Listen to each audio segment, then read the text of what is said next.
Oh, what is up everyone? This is OJ over here from PlayerEssence and welcome to another PE Nintendo Switch news video. Today, I've got a comprehensive list of every single confirmed game for the Nintendo Switch. Now, these are games from developers that have said this is what the title of the game is going to be or this is coming to the system. It's pretty much confirmed. But there are going to be more games announced leading up to Nintendo Switch as far as what's coming out at launch and later. In addition to that, there are going to be more games, of course, announced at E3 and Nintendo Directs. There's even a Fire Emblem Direct, which is coming next week, and I'll talk about that also in a later video. So now that we got all that out of the way, let's go ahead and get right into the list. So March/April, we have 1-2 Switch, The Legend of Zelda Breath of the Wild, Snipper Clips, Cut It Out, Just Dance 2017, Skylanders Imaginators, Super Bomberman R, I Am Setsuna, Has Been Heroes, Mario Kart 8 Deluxe, Constructor HD. Spring, we have ARMS, Sonic Mania, Puyo Puyo Tetris, Lego City Undercover,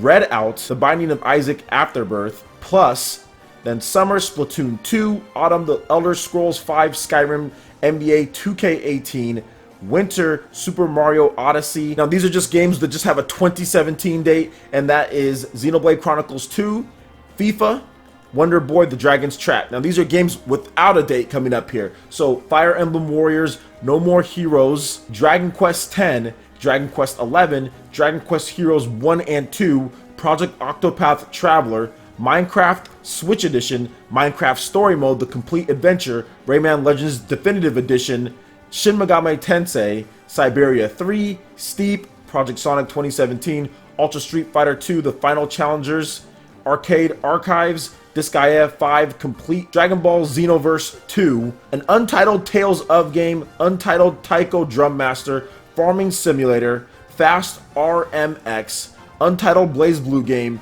New Frontier Days, Founding Pioneers, and then previously announced games we do have Shovel Knight, Treasure Trove, Cube Life, Island Survival, Rhyme, Dungeon of Czar, Tank It, Ukulele, Monster Boy and the Cursed Kingdom, untitled Nobunaga's Ambition game, Riverside, The Sacred Hero, Seasons of Heaven, Stardew Valley. So that's the complete list, guys, and like I said, there will be more added in. As far as the games without a date, many of these games are just seeing where they can put them in to where it'll probably have the best way to sell. I know that's something that Nintendo does. A game will often be in their lot check or pretty much be ready to go, and they want to make sure that sometimes they set it up for the best opportunity to sell well. So you're going to see some of these games, especially the ones without a date, get announced for certain times in between there, just so they can make sure that they fill out the lineup as far as throughout the year well. Because like you look at stuff like the Elder Scrolls Skyrim, obviously it's far away from the Legend of Zelda Breath of the Wild. You don't want those games too close to each other. So they are going to be strategically planning a lot of their third-party games and other stuff around there as far as what's the best time for it to release, best sales potential, all of that stuff. They did that actually quite a bit on the Wii U back when that system was actually getting games. I do want to mention a couple different hidden gems, I would say, or games that I'm actually really looking forward to that aren't getting enough press. And that would definitely be the first one. First and foremost, Project Octopath Traveler. This is made by the same dudes who did Bravely Default, Bravely Second. This is Silicon Studio, Square Enix Publishing, and this game looks like a super HD Super Nintendo game. Like, too many supers in there, but it just looks like an amazing take on like 3D and 2D and just modern graphics, dark kind of gloomy art style and visuals, and it just looks like it's going to be very, very fun. I've been playing the 2D game on smartphones and tablets and all that from Square Enix. It's a Final Fantasy game, and I absolutely love that classic art style. So the fact that they're doing this but even better, and it just looks so crisp and sharp, I am actually really excited for this game. It's actually one of my most anticipated just because of who's making the game and the type of games that these developers make. Like Silicon Studio, they make such amazing experiences that are really unique and innovative within the RPG space, and I'm sure this one is going to be just like that